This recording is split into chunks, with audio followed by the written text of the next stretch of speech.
The following is produced by 5 Star Productions USA, which is solely responsible for its editorial content.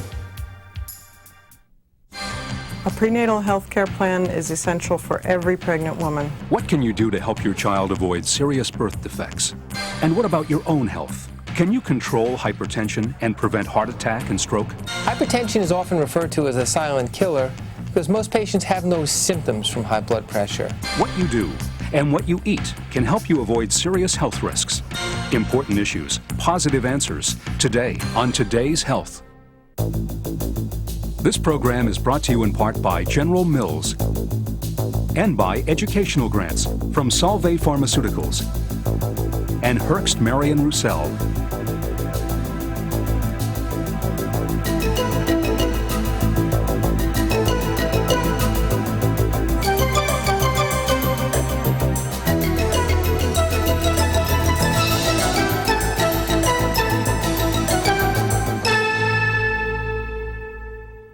About 240 children are born throughout the world every single minute. That adds up to 250,000 people per day. With all these new lives coming into our world, what are we doing to make sure they're as healthy as they can possibly be? Hello, I'm Faith Daniels, and this is Today's Health. Proper prenatal care is vital to the birth of a healthy child, and the mother's nutrition during pregnancy has an enormous impact on how well the baby develops.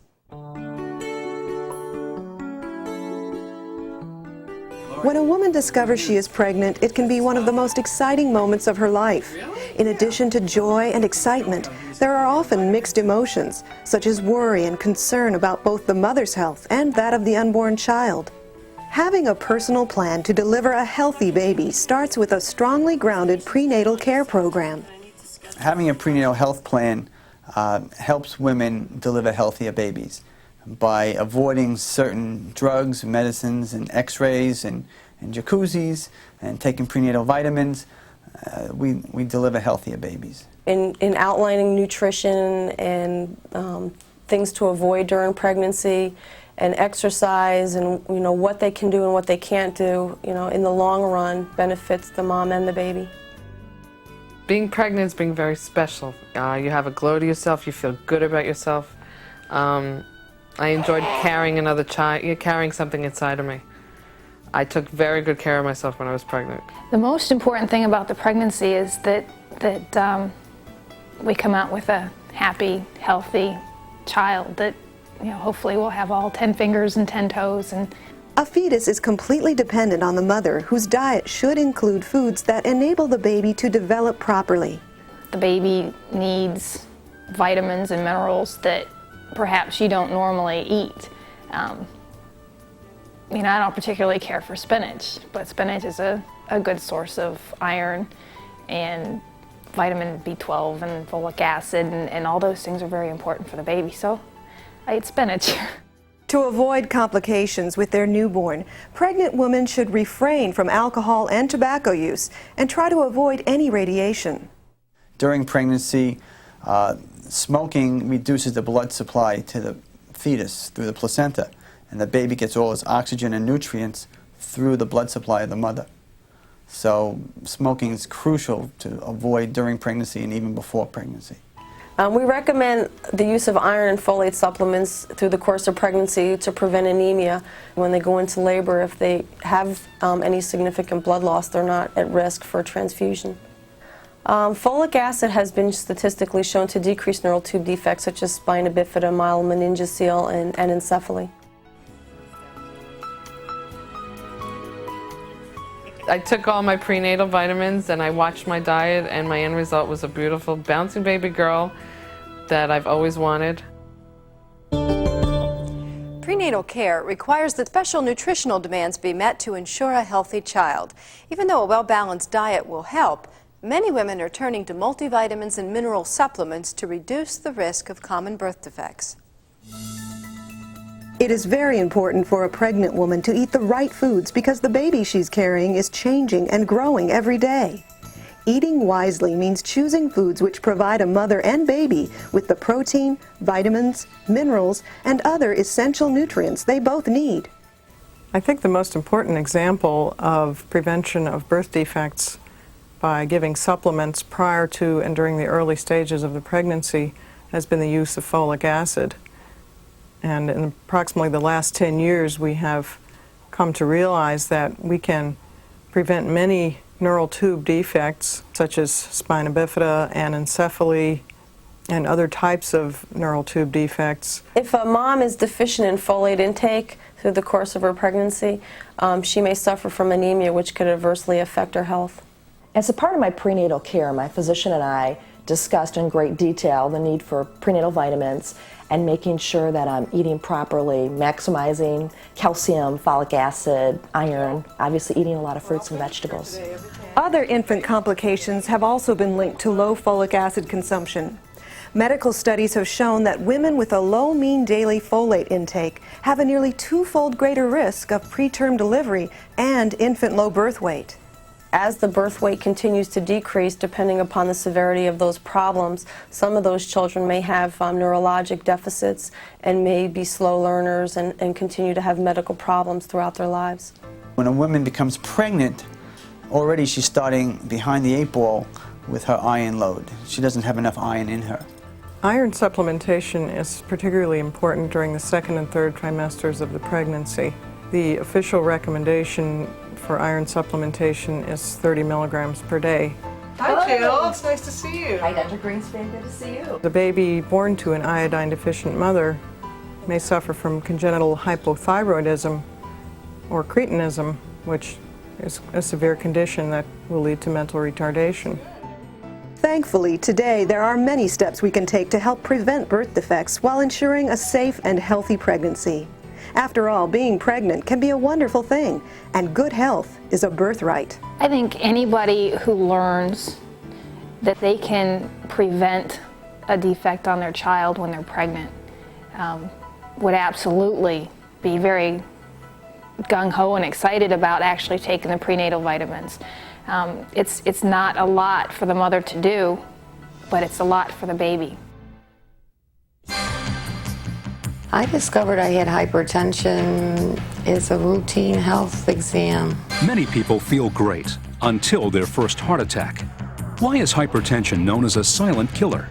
How can you control it before it controls you? Next on Today's Health.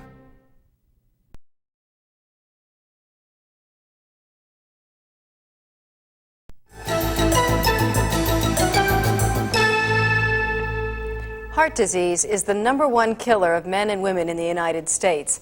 In fact, if we could eliminate all forms of cardiovascular disease, we could add more than 9 years to a person's average life expectancy of 78. One of these diseases, high blood pressure, is especially dangerous because many people who have it feel perfectly fine.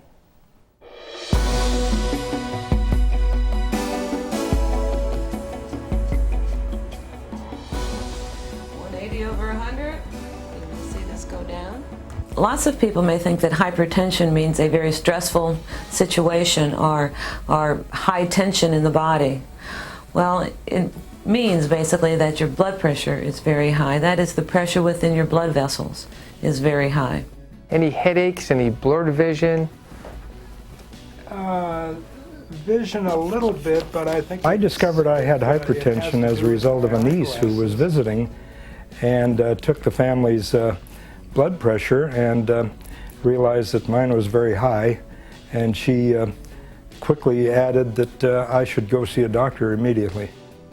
Hypertension is often referred to as a silent killer because most patients have no symptoms from high blood pressure.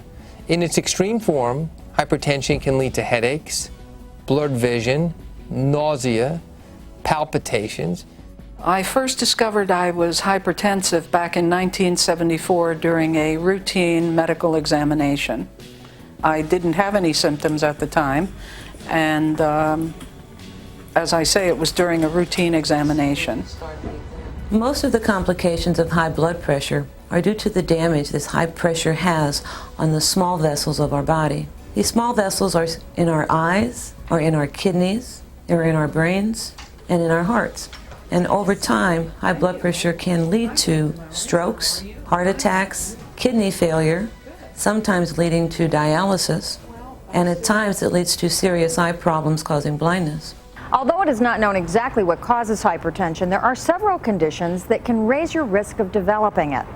Some of the major ones are smoking, cigarette smoking, obesity, lack of exercise, poor diet with a high salt intake, family history of high blood pressure.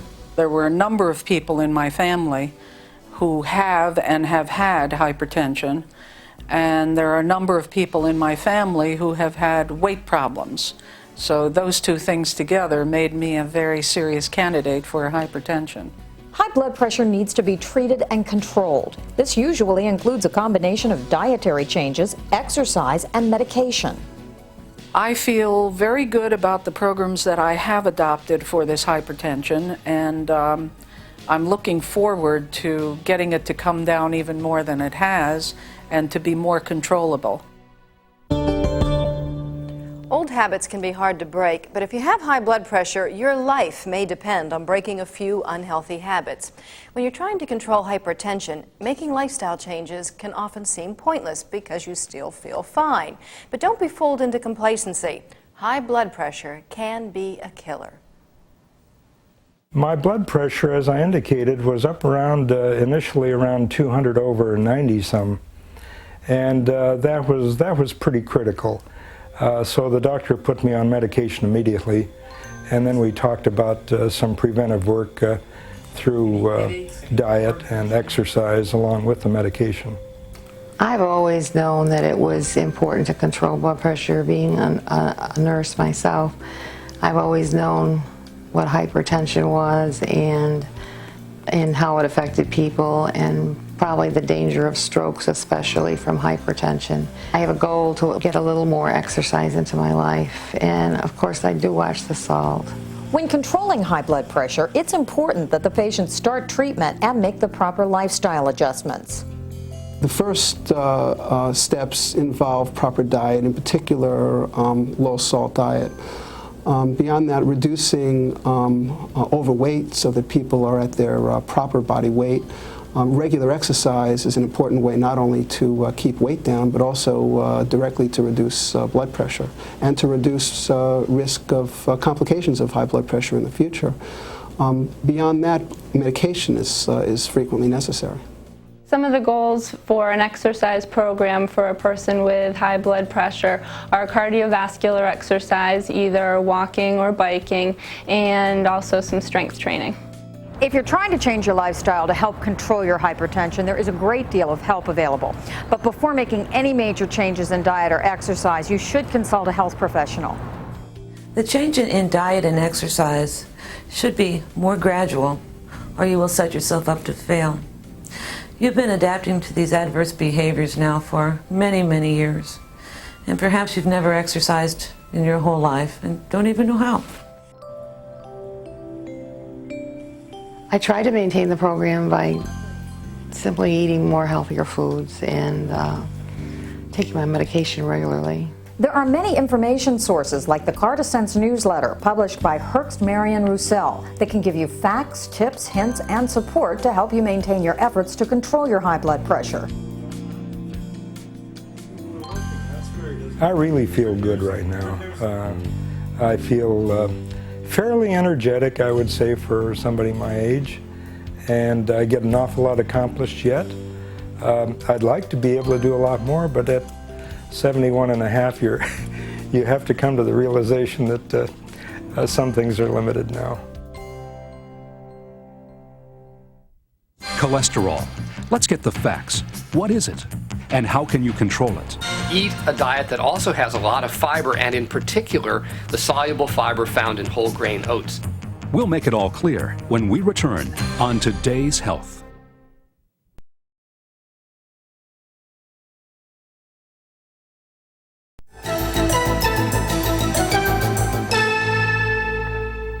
If you're like most of America, you're probably not eating properly or getting enough exercise.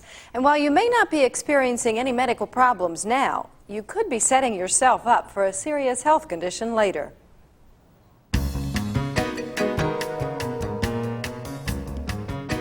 You are what you eat. There may be some truth in those words, and with the poor eating habits of many, what we often become is unhealthy.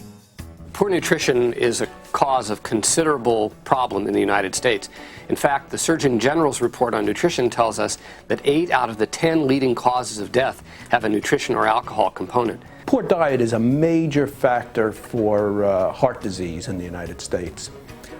We eat a diet that's very high in saturated fat. There's been much research recently saying that the American diet should probably be less than 20% of fat. Unfortunately, the average American eats above 30%. According to the Centers for Disease Control and Prevention, heart disease is twice as likely to develop in physically inactive people. When I was hungry and didn't have time to eat a good meal, I found myself just grabbing something quick on the run, and usually it wasn't very healthy. I'm one of the guys that had what you call a bad habit. I liked all the bad stuff, which I overdid it. And I paid the price.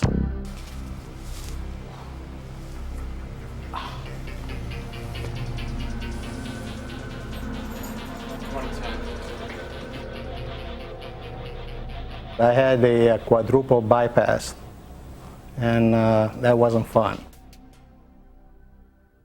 Altering your diet is not as difficult as you might think, and any changes you make can greatly improve your health. For starters, limit your intake of saturated fat and cholesterol, and eat more fiber. In one particular study, 135 men and women between the ages of 40 and 70 were randomly assigned to eat one of 2 low-fat and cholesterol diets for 6 weeks. One diet included 2 1.5-ounce servings of cornflakes, which has no soluble fiber. The other was 2 1.5-ounce servings of whole grain oat cereal, which is high in soluble fiber. Those who consumed whole grain oat cereal fared better than those who ate cornflakes. There was a 3.8% decrease in total cholesterol and a 4.2% decrease in LDL cholesterol. Individuals who, in addition to following a low-fat, low-cholesterol diet, who also got the soluble fiber from whole grain oats found in ready-to-eat Cheerios, got an additional 4% lowering of their cholesterol, almost doubled their lowering of cholesterol. Since I've changed my lifestyle habits, I feel so much better. I'm happier, I'm certainly in better physical condition, and I think my family's happier. Various studies have proven the benefits of eating right and exercising regularly. But finding time to prepare healthy meals and fitting in a fitness routine is not always as easy as it seems. Breakfast. It's considered the most important meal of the day. Unfortunately, it's the one that is often skipped by many. Breakfast is the most important meal of the day. We need to take our calories in when we're going to use them. So we need to get our calories at the beginning of the day. In fact, I often say to people, one of the most important principles of good nutrition is to breakfast like a king, lunch like a prince, and sup like a pauper. A nutritious breakfast can consist of 1 serving of a high-soluble fiber cereal made from whole grain oats, like Cheerios, served in skim milk. Fruits and vegetables can also provide fiber, vitamins, and antioxidants. Experts emphasize that a nutritious diet is needed, but the importance of exercise should not be overlooked. A program of regular physical activity can help strengthen your heart and your candidacy for good health. Good food needs to be combined with regular physical activity that is enjoyable, not a chore. If you think of the very easy things to do when the pace gets really tough, just parking your car as far as you can in the parking lot and walking briskly to your destination, be it shopping or work. Fitting in, using the stairs instead of the elevator, that's a common one. We now know that if every adult could accumulate about 30 minutes of moderate level physical activity every day, it would dramatically improve our health. So we need to find ways in the nooks and crannies of our life to be more physically active.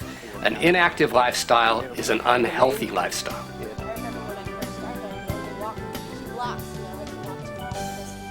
Yeah, so did that have the change? My diet before seeing the nutrition was very, very poor. Okay, I used to like big steaks, large portion of steaks, and I would try to eat steak, once to twice a week. Lots of hamburgers, okay, and also pizza will be my other main candidate. Well, I'm trying to exercise more, even though I used to exercise, but I'm being a little more diligent now. I go 3 times a week to the gym, and then I try to do more walking. And eating habits has definitely changed.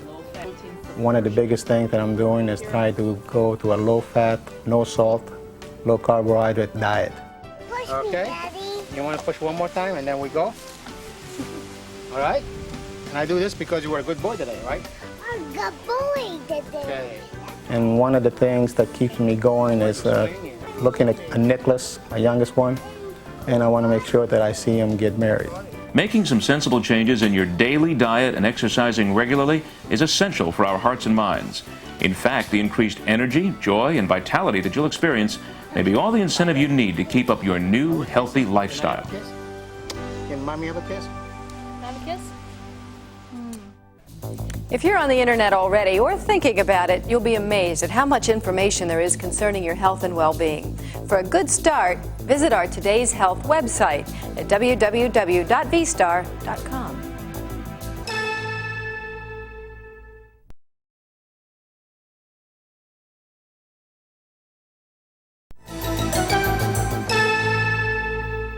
When you're healthy, you can take on the world and come out a winner. So live life to the fullest and take the necessary steps to maintain your good health and well-being.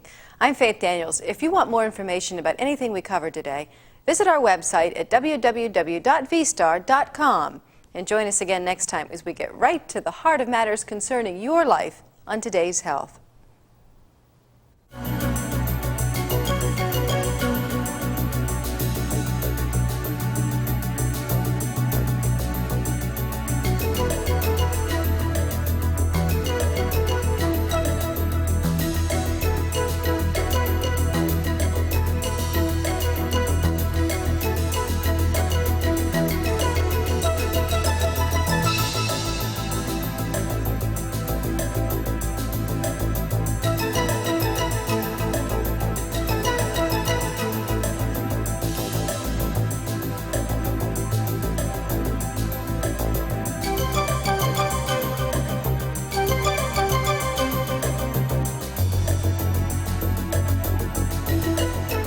To purchase a complete written transcript or a videotaped copy of this or any edition of Today's Health, write to this address or call 1-800-877-7769.